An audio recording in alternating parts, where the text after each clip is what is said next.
मक्का में 577 हाजियों की मौत। इस वीडियो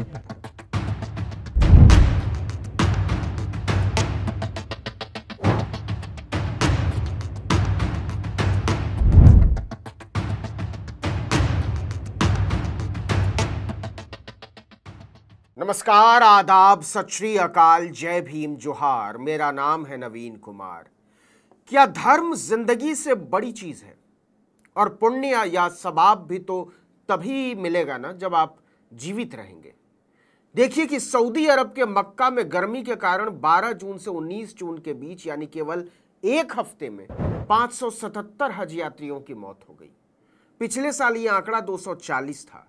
17 जून को मक्का की ग्रैंड मस्जिद में तापमान 51.8 डिग्री सेल्सियस यानी लगभग 52 डिग्री रिकॉर्ड किया गया था।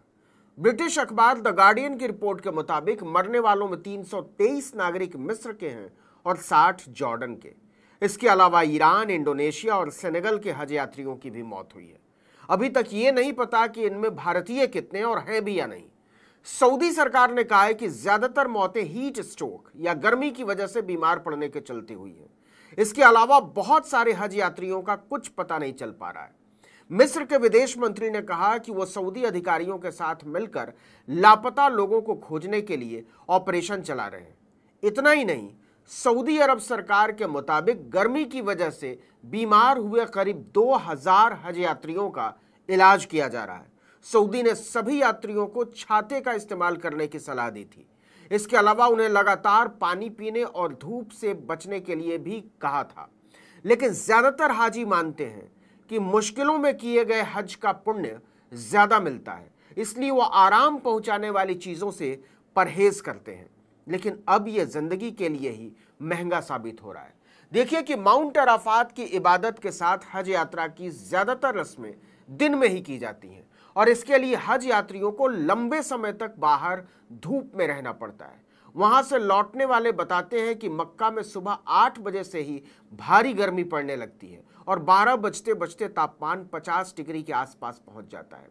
बहुत बड़ी संख्या में हज पर गए लोगों को बीमारी की हालत में सड़क के किनारे बैठे देखा जा सकता था।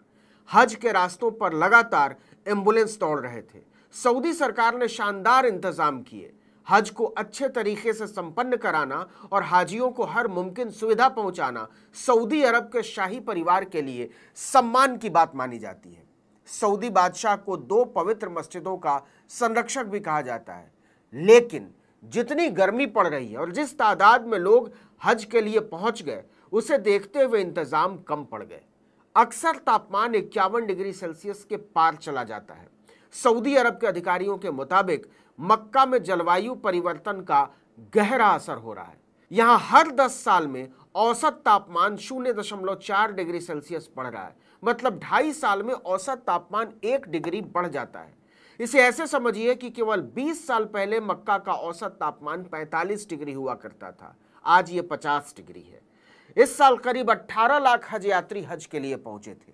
इनमें से 16 लाख लोग दूसरे देशों के हैं। मुश्किल इसलिए भी ज्यादा है कि बहुत बड़ी संख्या में लोग बिना वीजा के भी हज के लिए पहुंच जाते हैं। पैसों की कमी की वजह से इस तरह के यात्री गैर कानूनी रास्तों के जरिए मक्का पहुंच जाते हैं।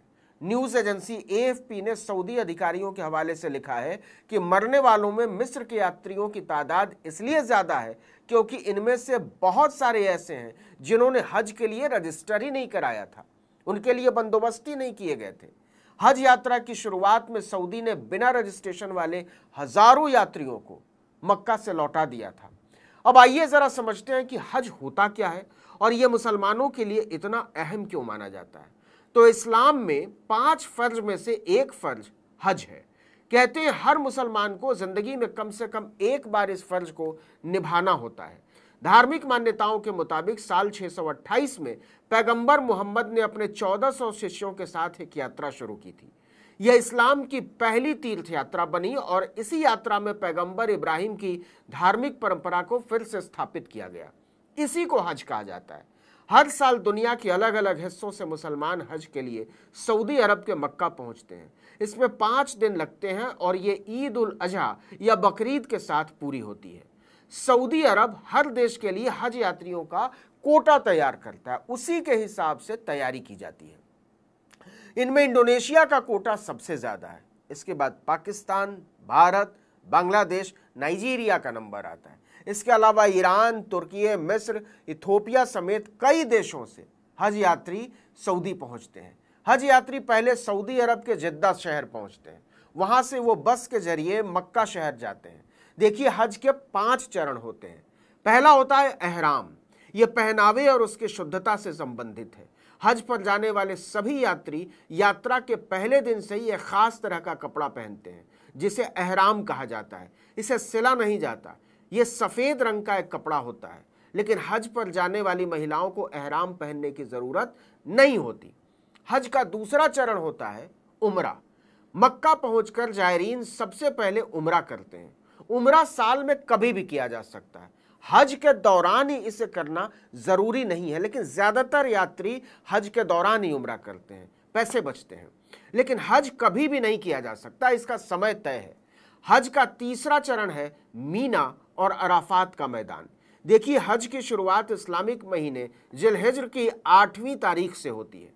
इसी दिन हाजी मक्का से 12 किलोमीटर दूर मीना शहर जाते हैं। इसके अगले दिन वो अराफात के मैदान पहुंचते हैं। यहाँ खड़े होकर हाजी अल्लाह को याद करते हैं। शाम को वो मुजदलफा शहर जाते हैं और 10 तारीख की सुबह जायरीन वापस मीना शहर लौट जाते हैं। चौथा चरण है जमारात। आपने खूब सुना होगा इसके बारे में। मीना लौटने के बाद सभी हज यात्री एक खास जगह पर जाकर शैतान को पत्थर मारते हैं। यह हज यात्रा का एक सांकेतिक हिस्सा है। इसे जमारात कहा जाता है। इसके बाद बकरे या भेड़ की कुर्बानी दी जाती है। इसके बाद आता है ईद उल अजहा, जिसे भारत में बकरीद भी कहते हैं। हज यात्रा के अंत में यात्री मीना से मक्का वापस लौटते हैं और काबा के 7 चक्कर लगाते हैं। इसे तवाफ कहा जाता है। इसी दिन पूरी दुनिया में बकरीद मनाई जाती है।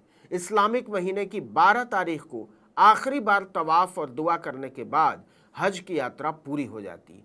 ये है हज की पूरी प्रक्रिया। और इसी प्रक्रिया को पूरा करने चले 577 हज यात्रियों की जान चली गई। हम इसकी वजहों में नहीं जाते, लेकिन इस पर तो बात होनी चाहिए कि इतनी भारी गर्मी के बावजूद 52 डिग्री सेल्सियस तापमान में हज का पुण्य कमाने गए लोगों की मौतें क्या टाली नहीं जा सकती थी? और अगर टाली जा सकती थी तो कैसे?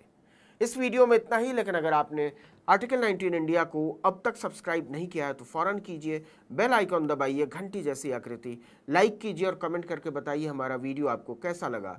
हमारा ट्विटर हैंडल है article19_India और मेरा ट्विटर हैंडल नवीन जर्नलिस्ट। नमस्कार।